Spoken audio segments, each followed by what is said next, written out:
तुम्हाला तेलकट आणि चमचमीत खायची आवड आहे पण काळजी वाटते, मग टेन्शन विसरा. तर हे आहे सोलाराचे एअर फ्रायर. कुरकुरीत पदार्थ खायचे आणि कमी तेलात खायचे. तर याच्यामध्ये तुमचे आवडते फ्रेंच फ्राईज, समोसे किंवा टिक्की चक्क 80 ते 90% कमी तेलात बनवून निघतात.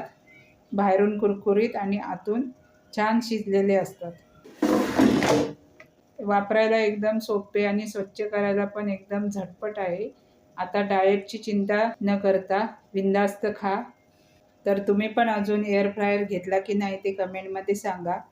एअर फ्रायरची कोणती रेसिपी तुम्हाला पाहिजे आहे ते पण सांगा. आणि व्हिडिओला लाईक, शेअर आणि सबस्क्राईब करायला विसरू नका. धन्यवाद.